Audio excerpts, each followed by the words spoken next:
Para quem está no YouTube assistindo essa gravação, sejam todos muito bem-vindos. Vamos juntos receber a sessão 7 do capítulo 2 de Um Curso em Milagres, Causa e Efeito.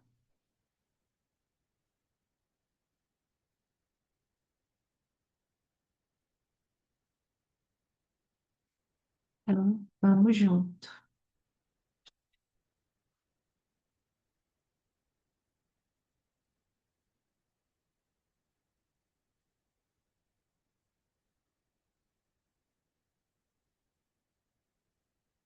Podes ainda reclamar do medo, mas apesar disso, persistes em amedrontar a ti mesmo. Eu já indiquei que não podes pedir a mim que te libere do medo. Eu sei que o medo não existe, mas tu não sabes. E aqui é Jesus falando em primeira pessoa com a gente, né? Se eu interviesse entre os teus pensamentos e os seus resultados, estaria adulterando uma lei básica de causa e efeito, a lei mais fundamental que existe. Dificilmente eu poderia te ajudar se depreciasse o poder do teu próprio pensamento. Isso estaria em oposição direta ao propósito desse curso. É muito mais útil lembrar-te de que não vigias os teus pensamentos com suficiente cuidado. Podes sentir que nesse ponto seria necessário um milagre para capacitar-te a fazer isso, o que é perfeitamente verdadeiro. Não estás habituado ao pensamento da mente disposta ao milagre, mas podes ser treinado para pensares desse modo. Todos os trabalhadores de milagres necessitam desse tipo de treinamento.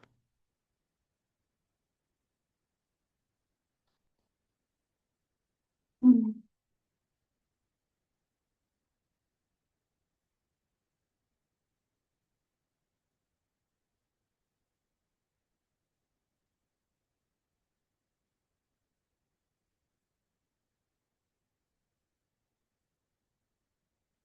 É, durante toda a prática, né, desse curso, a aplicação desses ensinamentos, Jesus a cada instante vai nos lembrar do nosso poder de decisão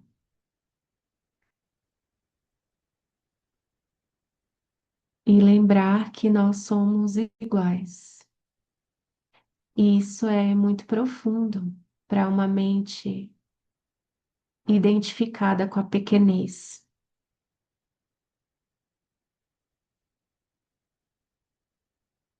E ele é muito intransigente nisso.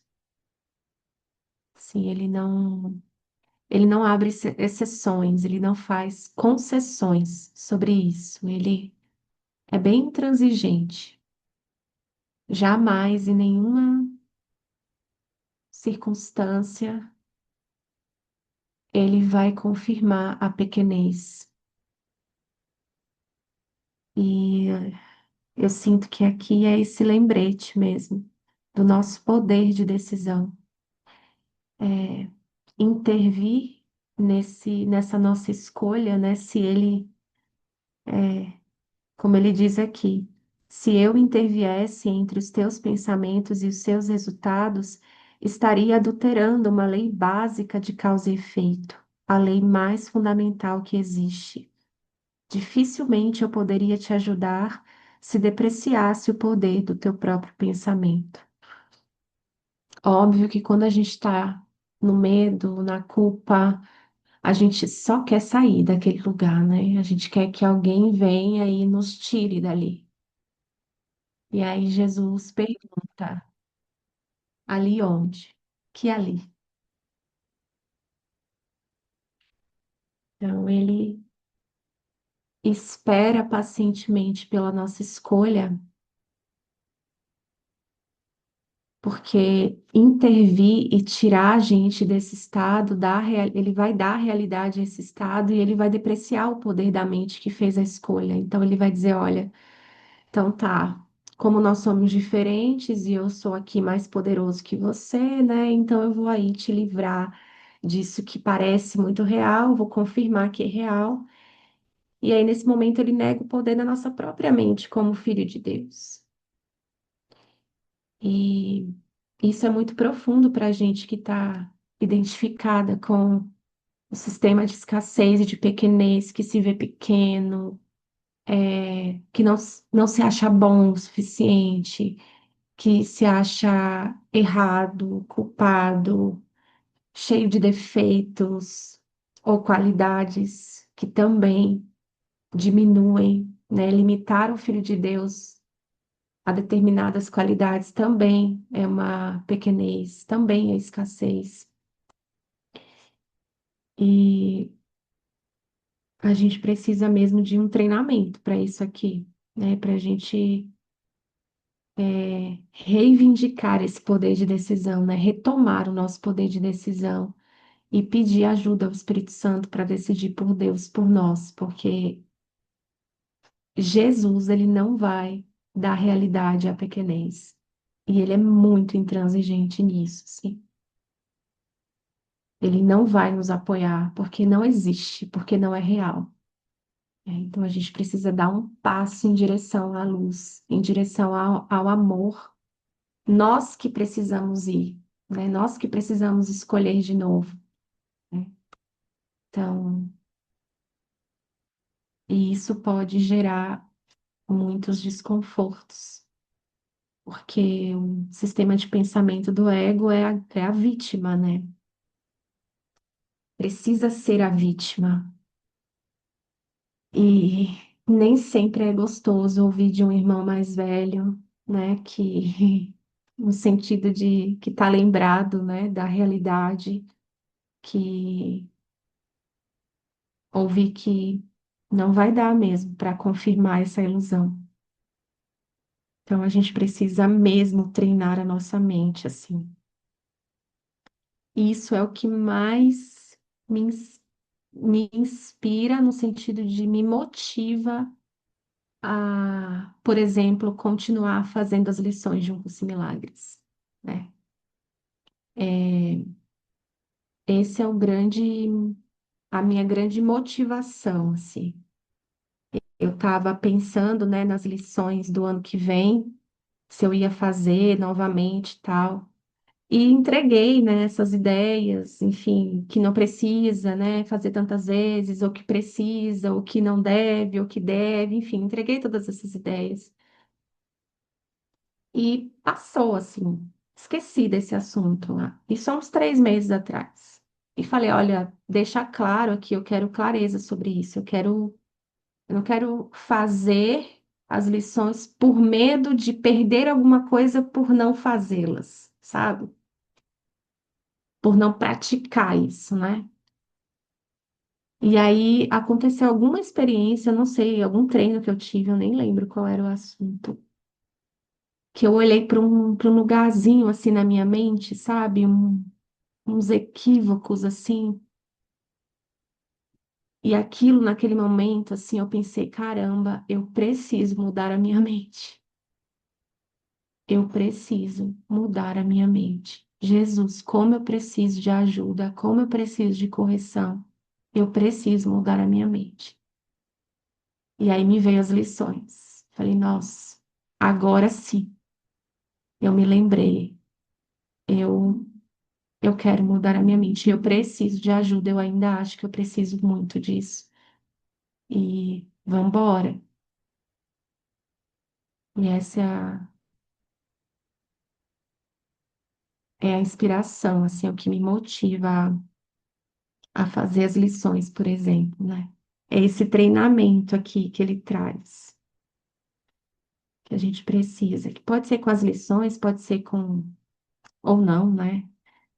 Mas parece que para mim é mais leve com as lições, parece que é mais, é algo que eu consigo palpar, assim, pegar, sabe? Não sei explicar. É o que me inspira mesmo.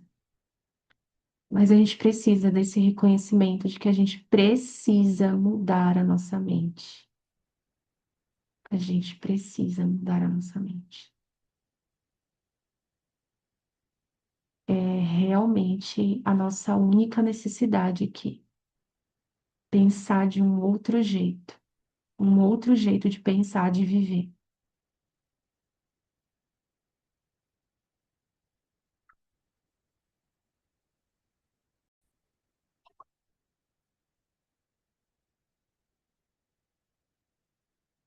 Parágrafo 2. Eu não posso permitir que deixes a tua mente sem vigilância, ou não serás capaz de ajudar-me. Trabalhar em milagres implica na realização plena do poder do pensamento, de forma a evitar criações equivocadas. De outro modo, será necessário um milagre para endireitar a própria mente, um processo circular que não promoveria o colapso do tempo para o qual o milagre foi intencionado. Vou voltar nessa primeira sentença aqui. Eu não posso permitir que deixes a tua mente sem vigilância, ou não serás capaz de ajudar-me. Por mais que a gente se distraia, por mais que a gente acredite que está esquecendo tudo, por mais que a gente às vezes não se sinta inspirado, por mais que a gente queira jogar esse livro fora, por mais que a gente se afaste desse caminho que parece ser um curso de milagres, dessa ferramenta, dessa estrutura, desse instrumento, a verdade, ela sempre vai nos atrair. Essa é a atração do amor pelo amor, né? E é muito isso aqui, sabe? Eu sinto que é Jesus não permitindo que deixemos a nossa mente sem vigilância. Então, vai ter desconforto, vai alguém te lembrar alguma coisa, você vai ter uma experiência em que você vai sentir aquela saudade, aquela sensação de cadê a paz da minha mente? Eu quero a paz da minha mente. Alguma coisa vai te chamar de volta, porque ele não vai permitir que a mente fique sem vigilância, porque isso interfere na nossa função como trabalhadores de milagres, como filho de Deus, né? Como esse filho de Deus que quer acordar, então, que anseia por isso, que está desesperadamente pedindo por isso, mesmo que a gente tenha aí uma resistência, obviamente, profunda, parece, de lembrar do instante em que tudo acabou, porque é isso que nos separa, parece nos separar desse despertar, né? O que nos separa, entre aspas, porque nada pode nos separar, mas o que parece que nos separa do despertar não é o tempo. Às vezes parece que é o tempo, nossa, falta tanto, falta muito.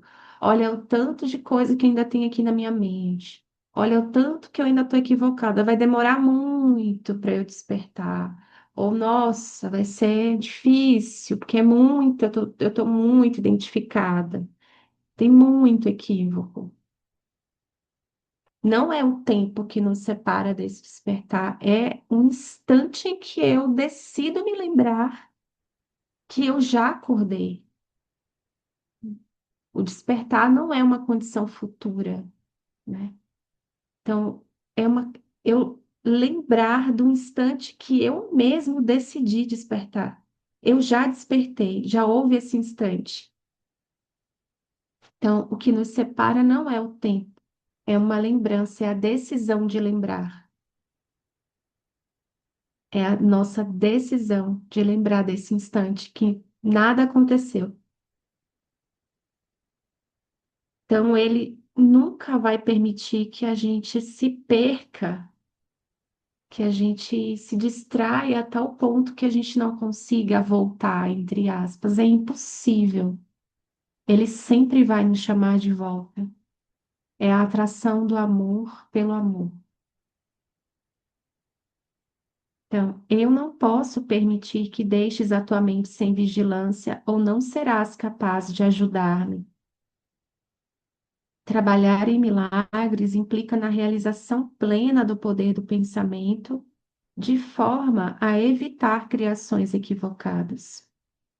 De outro modo, será necessário um milagre para endireitar a própria mente, um processo circular que não promoveria o colapso do tempo para o qual o milagre foi intencionado.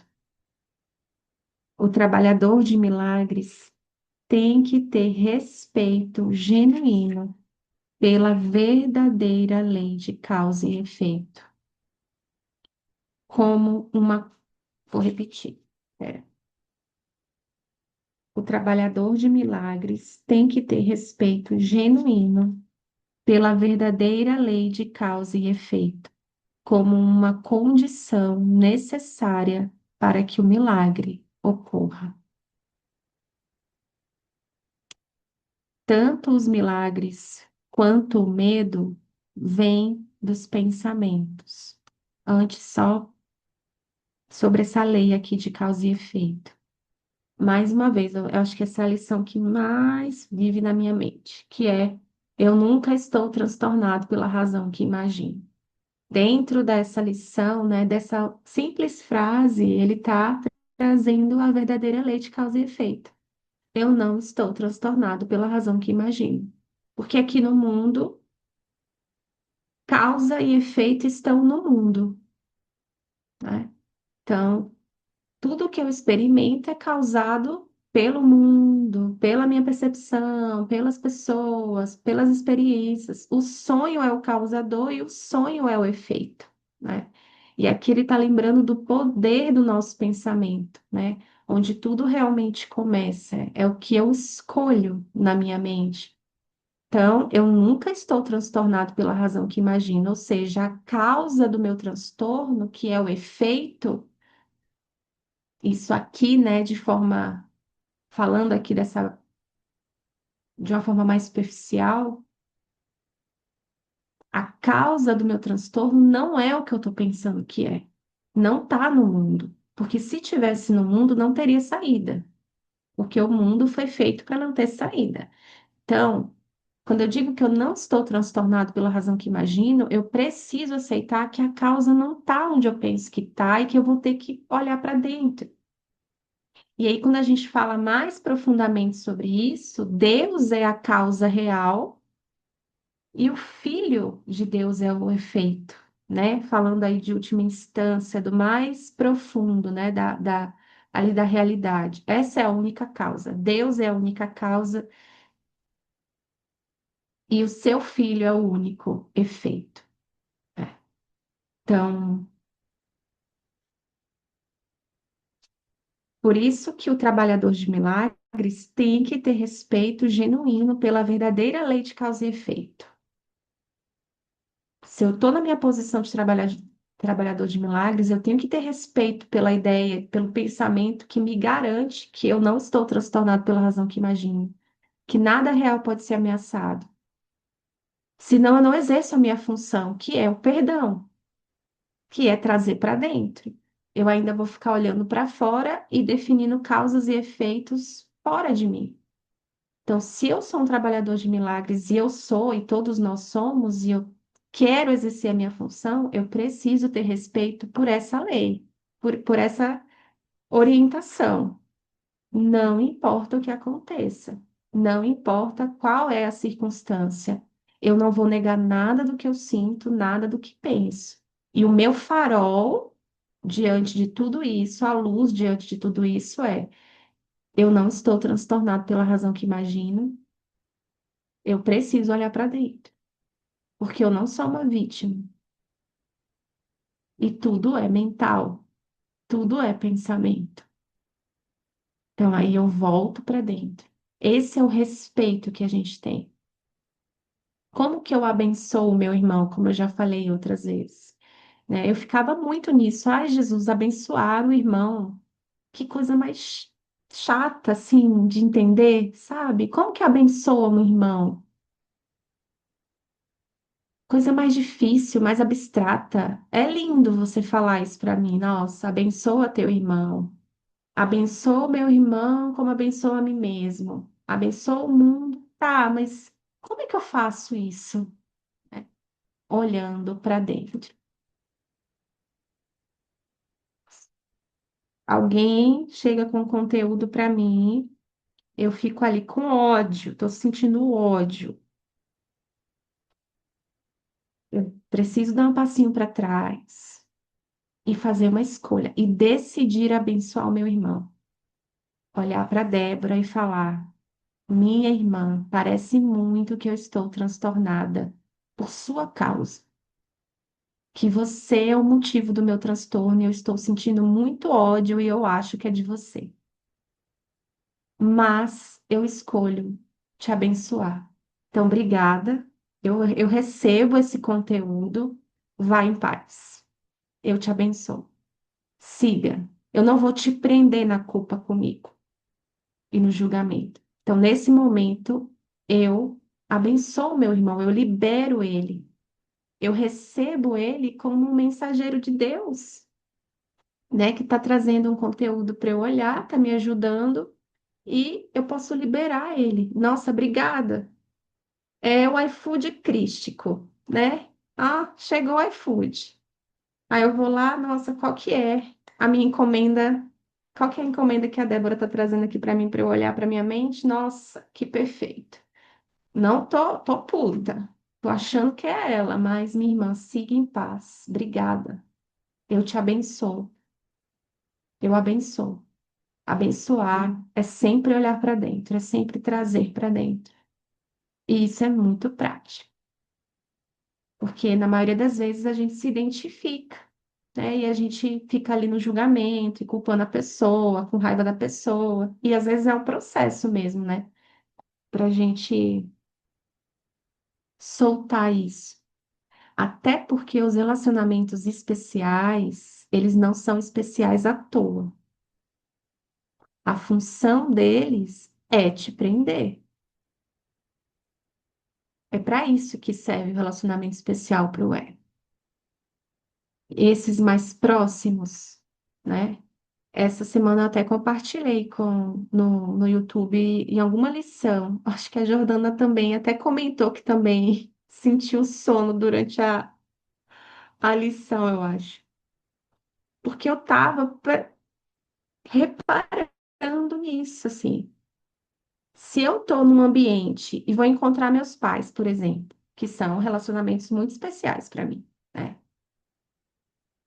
Presta atenção na sua mente como que ela é. Porque aqui o que que eu percebi? Quando eu estou indo de encontro a eles, parece que quando eu encontro eles, parece que eu apago, que eu entro num sono profundo, que eu entro em coma,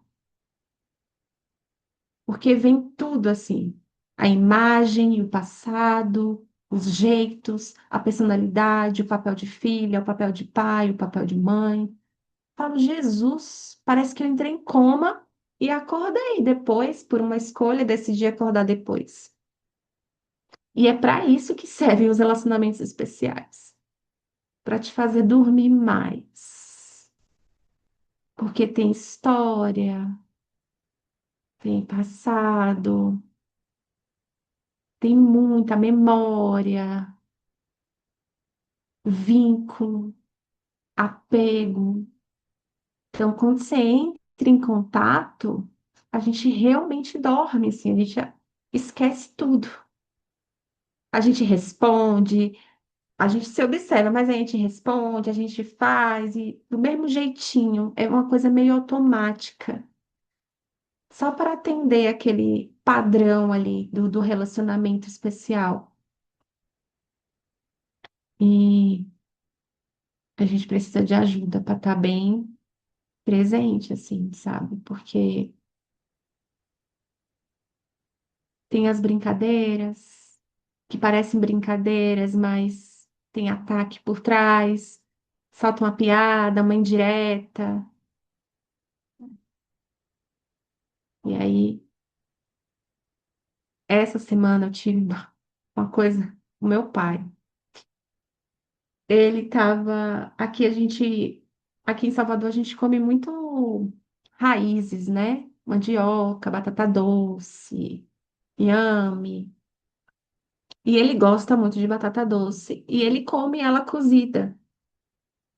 E eu sempre comi com manteiga, né? E aí ele chegou para mim, eu estava preparando, e ele também estava preparando a dele. E aí ele chegou para mim e falou: eu não consigo entender por que que você come essa batata com manteiga. Ah, já tudo aí, né? Só nessa fala e eu assistindo, mas bem identificada, assim. Falei, ó, Jesus, estou aqui. Meu Deus. E aí eu olhei para ele e falei, e eu não entendo por que que você come sem manteiga. Aí ele, não, porque eu aprendi assim, porque minha mãe me ensinou assim e eu faço assim. E sabe quem te ensinou a fazer isso? Foi sua mãe. Aí apontou para ela, a culpa é dela. A culpa é dela. E aí virou uma brincadeira, ele rindo, ela rindo, e o ataque ali, bem sutil ao fundo, e eu lá, só no meio do negócio. E aí eu falei para ele, ah, interessante, tá se eximindo da responsabilidade, né? Ai, que gostoso, né? Ai, que delícia. Falei, nossa, Jesus, que gostosinho, que o ego ama isso. Rindo, aí eu rindo, aí ele rindo. E eu vi na minha mente o desejo de ataque. Parece uma besteira, né? Mas eu vi, porque tem o passado, tem uma história. Sempre fala tudo, sempre reclama de tudo, sempre questiona tudo, que saco, bereri, pororá, porque é assim. Então, a gente, a gente não. Eu dormi, eu apaguei, eu entrei em coma, só fui escolher acordar depois, cheia de culpa. Claro, porque o ego não perde a oportunidade. E aí depois eu lembrei de rir, e aí ficou tudo bem na minha mente. Voltei para a clareza da mente. Mas é assim que a gente se relaciona aqui. Pelo menos por aqui é assim, não sei por aí, mas quando eu não estou presente, é brincadeira, e risinho, e só ataque, ataque, ataque, passado, e toma, e toma, e toma. Defesa e ataque. Defesa e ataque. Então, o trabalhador de milagres tem que ter respeito genuíno pela verdadeira lei de causa e efeito como uma condição necessária para que o milagre ocorra. E o mais legal desses momentos é que depois, assim, né, quando eu vou olhar assim com Jesus, é sempre pedido de amor, gente. É só eu pedindo amor. É só eu com medo de ser atacada, de ser rejeitada, de ser reprovada, de ser abandonada, de não ser aceito, de não ser amado. O medo que a Débora trouxe, o medo de ser amado, o medo da crucificação, do julgamento. Então,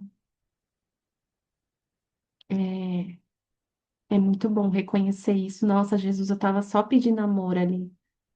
Todos nós estávamos só pedindo amor. Parágrafo 3. Tanto os milagres quanto o medo vêm dos pensamentos. Se não estás livre para escolher um deles, também não estarias livre para escolher o outro. Escolhendo o milagre, rejeitaste o medo, mesmo que apenas temporariamente. Tens estado amedrontado com todas as pessoas e todas as coisas. Débora, tudo que você trouxe, o nosso medo. Tens estado amedrontado com todas as pessoas e todas as coisas. Tens medo de Deus, de mim e de ti mesmo. Tu nos percebeste mal ou nos criaste equivocadamente e acreditas no que fizeste. Não terias feito isso se não tivesses medo dos teus próprios pensamentos. Os que têm medo não podem deixar de criar de forma equivocada, porque percebem equivocadamente a criação. Quando crias de forma equivocada, estás em dor. O princípio de causa e efeito agora vem a ser um real expedidor, embora apenas temporariamente. De fato, causa é um termo que propriamente pertence a Deus, e seu efeito é o Filho de Deus. Isso acarreta um conjunto de relações de causa e efeito totalmente diferentes daquelas que introduzes na criação equivocada. O conflito fundamental nesse mundo, portanto, se dá entre criação e criação equivocada. Todo medo está implícito na segunda, e todo amor na primeira. O conflito é, portanto, um conflito entre amor e medo. Não importa a forma. O conflito é, portanto, um conflito entre amor e medo.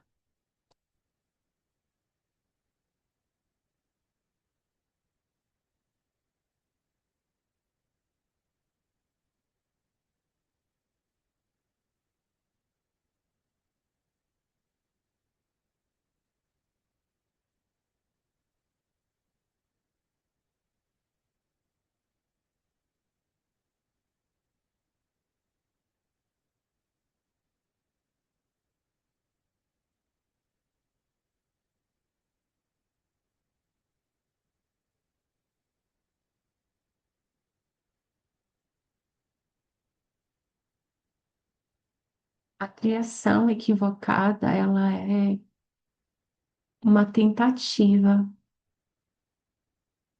de existir sem Deus.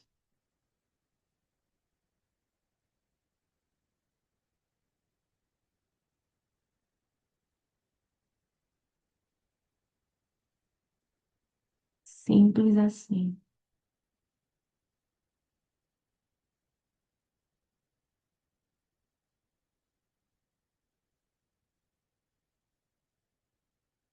Só que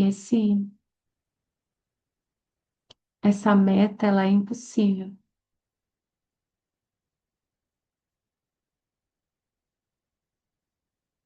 E é impossível a gente não sofrer os efeitos de uma ideia dessa, de uma tentativa de existir sem Deus.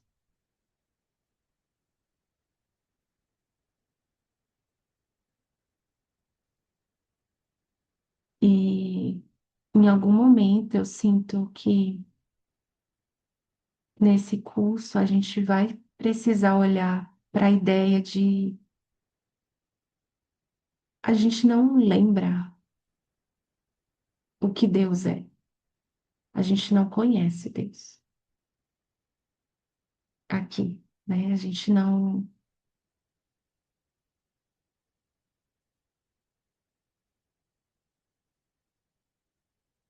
não lembra. Às vezes a gente entra em conflito porque a gente quer confiar em Deus, a gente quer confiar, mas tem uma sensação de que não será. Mas o que é isso, Deus, Pai, que eu estou tentando confiar? E aí a gente vai olhar para essa lacuna que parece existir em nós, que é esse lugar da verdadeira criação. E a gente vai reconhecendo que toda criação equivocada, toda busca, né? Toda essa busca de essas tentativas de substituir Deus com os relacionamentos especiais, só vem desse lugar. Eu não lembro quem é meu pai, mas eu quero me lembrar. Quero, eu quero saber, eu quero conhecer. Não é um problema não acreditar. Não é um problema não experimentar esse pensamento de pai que cuida, que ama, que sustenta. Não é um problema não lembrar. O ponto é, eu quero me lembrar. Eu quero realmente que isso aqui, eu quero que isso aqui seja verdade. Quero muito que isso seja real.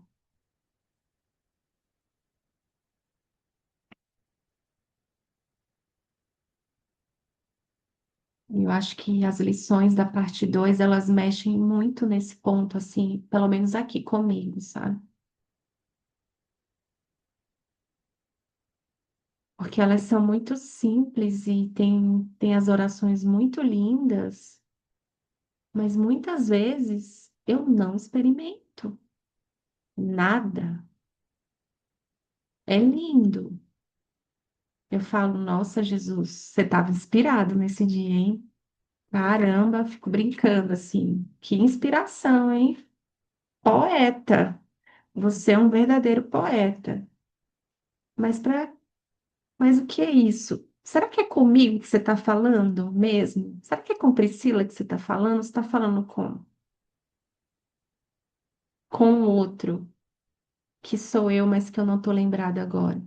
Porque a gente lê as lições, eu leio as lições às vezes, não sei vocês, mas eu leio e eu falo, gente, é muito lindo, mas eu não sei do que ele está falando. Que bom que eu não preciso saber, porque se eu precisasse saber, meu Deus, não sei do que você está falando aqui. Reconheço que é lindo, mas preciso de experiências desse seu jeito aí. Não sei como que você vai se virar, não sei como, não quero saber, mas tá aqui. E esse reconhecimento, ele pode até dar um medo, assim, o ego pode trazer esse medo, né? Nossa, e se não for real esse um curso de milagres, hein? Você não experimenta isso. Será? Será? Será? Várias dúvidas parecem surgir na mente nesse caminho, ao longo desse caminho. Mas a gente só precisa reconhecer que a gente quer experimentar a paternidade real, que nós realmente nos sentimos órfãos de pai, de desse pai que cuida, que sustenta, que ama, que não julga, que só vê a perfeição, que só vê a impecabilidade do seu filho.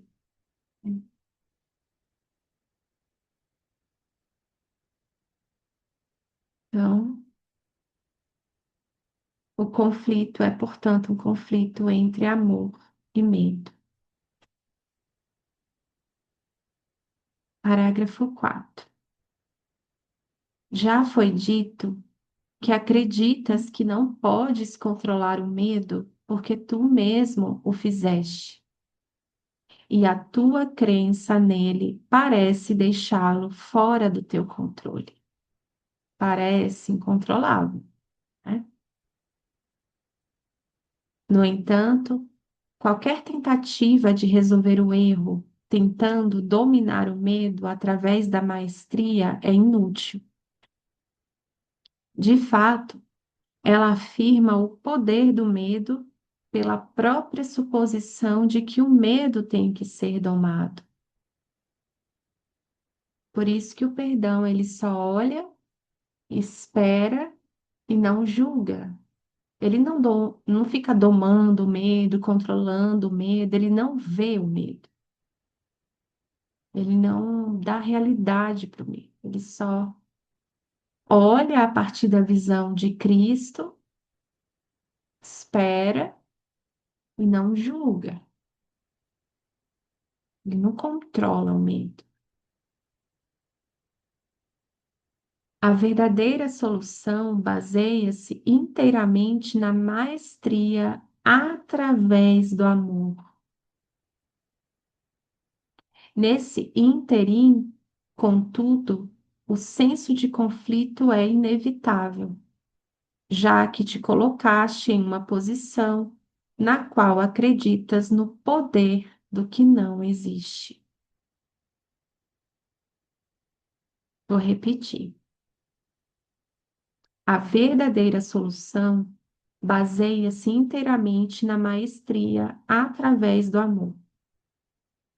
Nesse ínterim, contudo, o senso de conflito é inevitável, já que te colocaste em uma posição na qual acreditas no poder do que não existe. Nada e tudo não podem coexistir. Acreditar em um é negar o outro. O medo, na realidade, é nada, e o amor é tudo. Sempre que a luz penetra na escuridão, a escuridão é abolida. O que acreditas é verdadeiro para ti. Nesse sentido, a separação ocorreu, e negá-la é meramente usar a negação de maneira imprópria. Porém, concentrar-te no erro é apenas mais um erro. Nossa, gente. E a gente pode pensar, né? Nossa, mas isso foi há muito tempo, né? Foi quando a gente se separou. Não, a gente faz isso o tempo inteiro.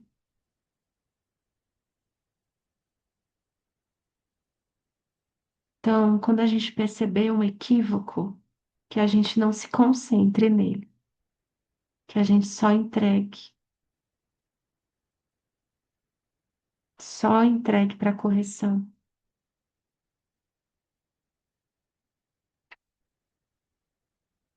O procedimento corretivo inicial é reconhecer temporariamente que existe um problema, mas só como uma indicação de que é necessário uma correção imediata. Olha que simplicidade que Jesus está nos convidando aqui. Ao perceber um erro, perceba somente a necessidade de correção. Olha que bênção! Mas a gente não faz isso. A gente pega o chicote e fica lá. Você de novo fazendo a mesma coisa, olha como você não aprende, olha você errando de novo. Olha esse pensamento, que absurdo! Como que você pode pensar isso? Como que você pode sentir isso? Não, você não muda, você não perdoa nada, você não melhora. Olha aí você de novo.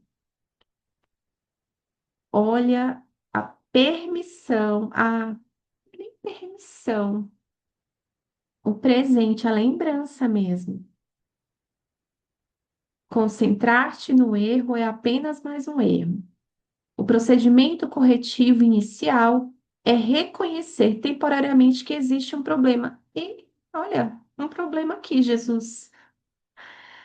Mas só com uma indicação de que é necessária uma correção imediata. Ó, equivoquei aqui. Você corrige aqui? Tchau.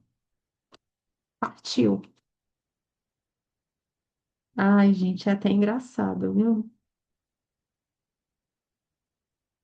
Isso estabelece um estado na mente no qual a expiação pode ser aceita sem adiamento. Contudo, deve-se enfatizar que, em última instância, nenhuma transigência é possível entre tudo e nada. O tempo é, essencialmente, um instrumento através do qual pode-se desistir de toda transigência a esse respeito.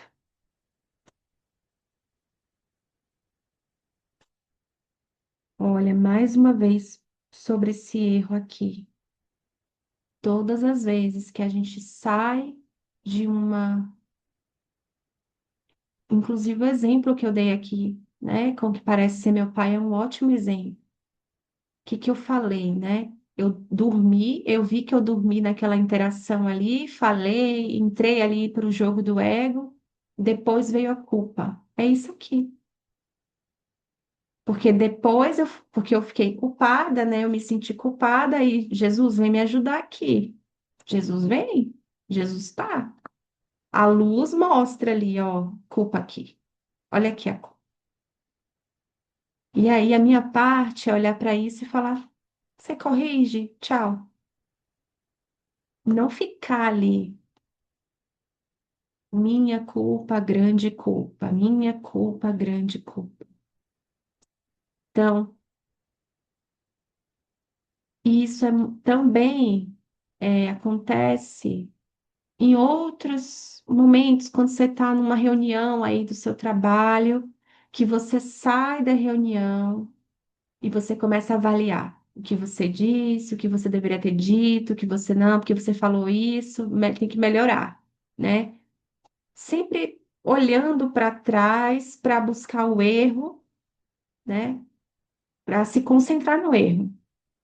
A gente não segue, a gente fica olhando para trás, buscando esse erro, porque a gente aprendeu isso aqui no mundo é incrível, é uma pessoa que está muito determinada a melhorar.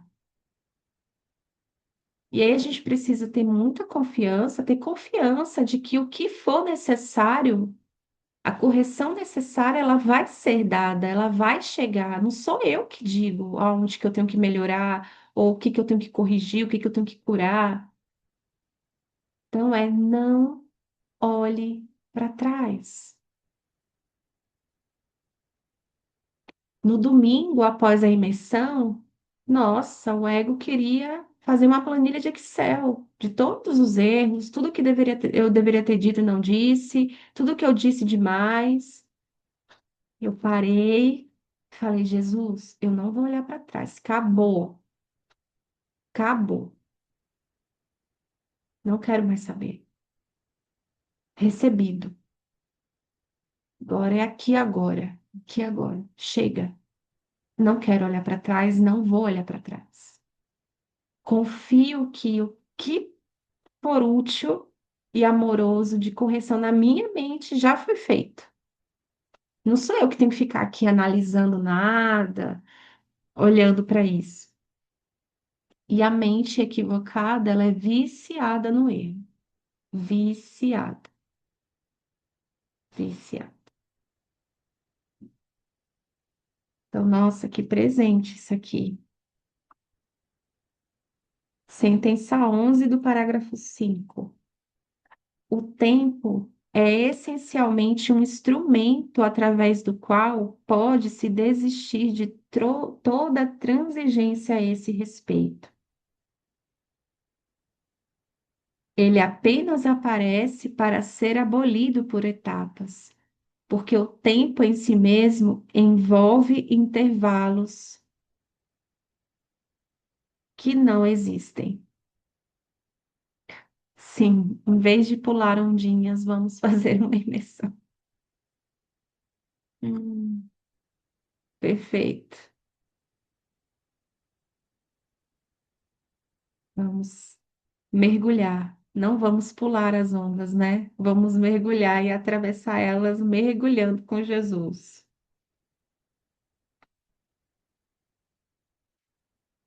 Ele, o tempo, né, apenas parece ser abolido por etapas, porque o tempo em si mesmo envolve intervalos que não existem. A criação equivocada fez com que isso fosse necessário como medida corretiva.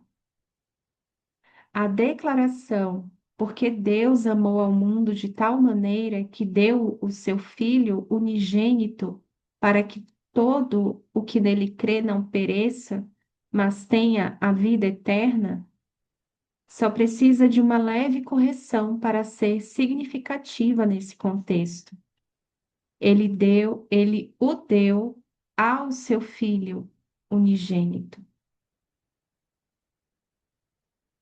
Deve-se notar especialmente que Deus só tem um filho. Se todas as suas criações são seus filhos, cada um tem que ser uma parte integral de toda a filiação. A filiação, em sua unicidade, transcende a soma de suas partes. Todavia, isso fica obscuro enquanto qualquer uma de suas partes está faltando. É por isso que, em última instância, o conflito não pode ser resolvido até que todas as partes da filiação tenham retornado. Porque o conflito é a ideia de separação, que aqui parece que a gente experimenta como milhares de conflitos, mas o conflito é um conflito de medo, como ele trouxe, é o medo, né? Que é a ideia de separação. E como que a gente resolve isso? Retornando para casa, todos juntos. Então, eu acho que tem até uma lição que ele fala, né? Enquanto um escravo ainda caminhar sobre a terra, enquanto um, somos todos escravos desse sistema de pensamento. Enquanto um de nós ainda acreditar no sistema de separação, nós não seremos livres, nós não experimentaremos a verdadeira liberdade, porque é todo mundo junto, é a filiação completa. Todos os fragmentos, né? Não é nem pessoas, todos os fragmentos dessa mente que pensa ser separada, pensa ter se dividido, né? Estar dividida. Só então pode o significado da integridade, em seu verdadeiro sentido, ser compreendido. Qualquer parte da filiação pode acreditar no erro, ou que é incompleto, se assim escolher. Todavia, se o faz, está acreditando na existência do nada. A correção desse erro é a expiação. Então, isso que a gente está experimentando, né? A gente está sempre, quando a gente está na culpa e no medo, é só porque a gente está acreditando no erro, no mundo, no sonho, né? Na separação. É porque a gente está se sentindo em falta, incompleto, imperfeito, não íntegro, pecador, né? E a correção para isso é a expiação, é o desfazer, né? Lembrando que expiar é desfazer. Parágrafo 7. Já falei brevemente sobre a prontidão, mas alguns pontos adicionais podem ser úteis aqui. Esse é o nosso estado, né? É o estado de todos nós. Estou pronto, eu quero isso aqui, eu quero viver isso aqui, eu quero aprender isso daqui. Eu quero ver que isso é assim, é essa sensação, é essa experiência de se sentir pronto. Não, eu quero Jesus. A prontidão é apenas o pré-requisito para a realização. As duas não devem ser confundidas. Assim que ocorre um estado de prontidão, usualmente existe algum desejo de realização, mas isso não significa necessariamente que ele não seja dividido. Que perfeito.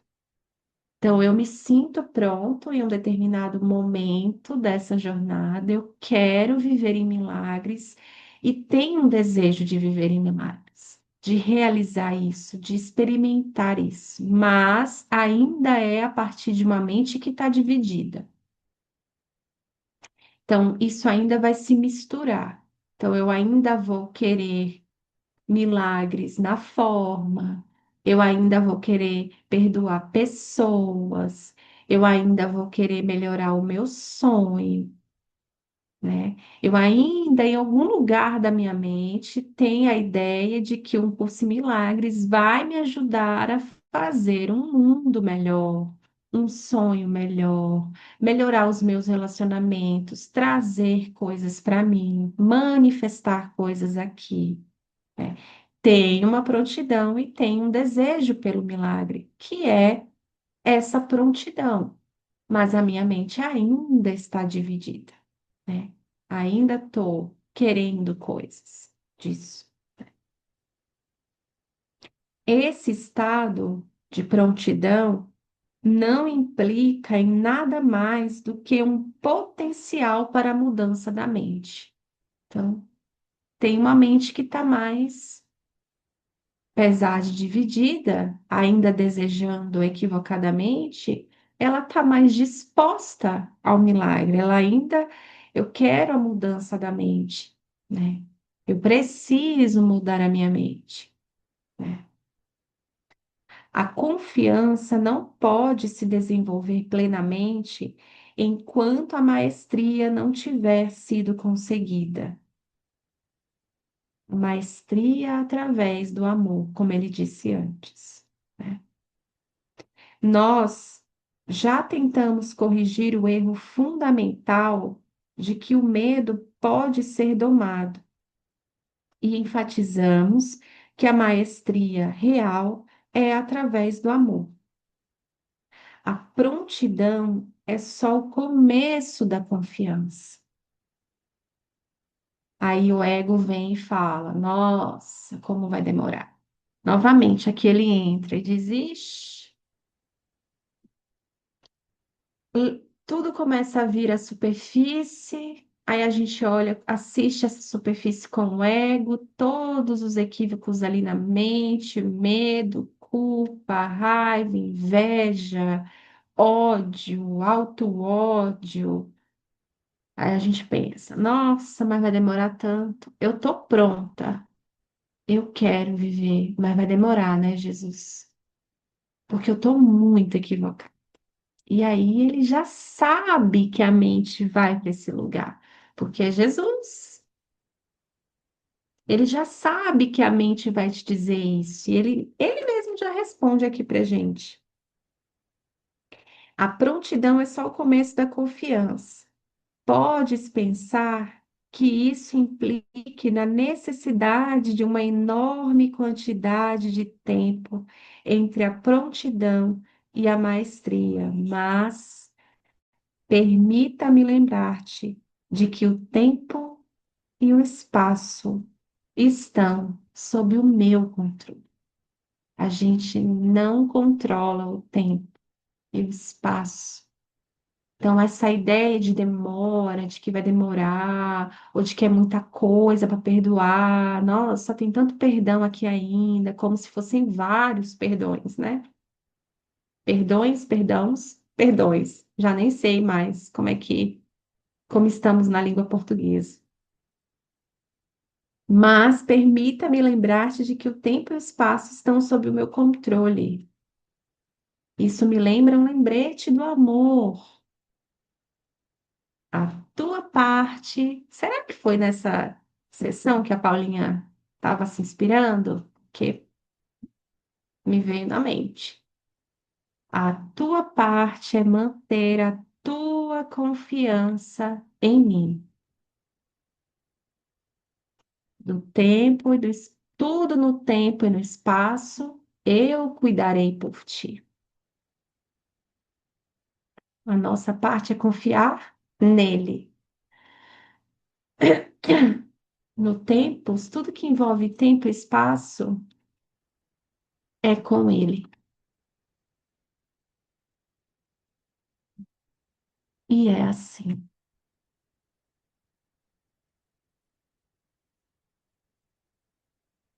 É uma música muito linda, é um trecho de uma música que eu acho que não foi gravada, não foi mesmo, é. Não tá no álbum da Frequência do Amor, mas esse é um lembrete do amor. E a letra da música, ela diz assim: eu penso que sei tudo o que preciso para ser feliz, mas ainda não sei por que essa tristeza ainda está aqui. Por que tanta loucura dentro de mim? Por que eu tanto busco e ainda não sei? Eu cansei. Cansei de tentar sair daqui. Cansei de saber para sempre para onde ir. Eu não sei. Eu não sei. Eu não sei.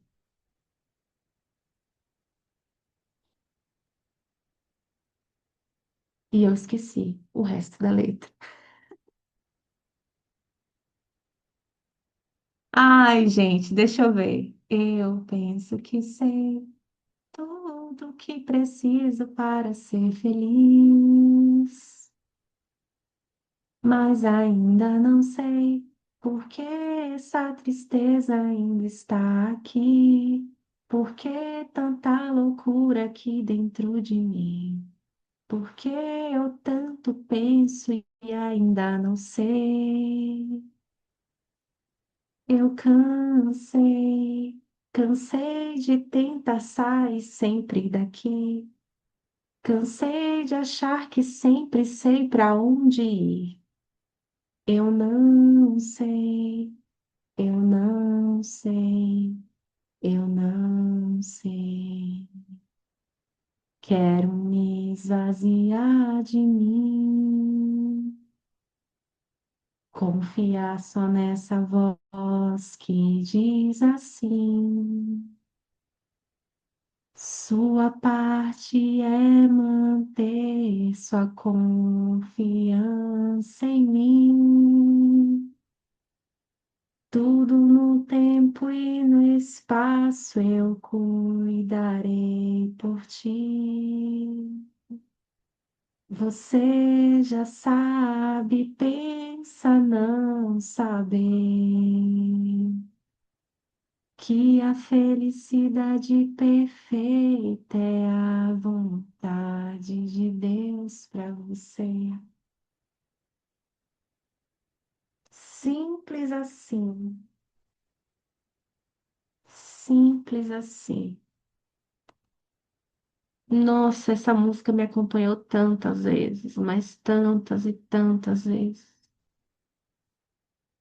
Muitas, muitas e muitas vezes.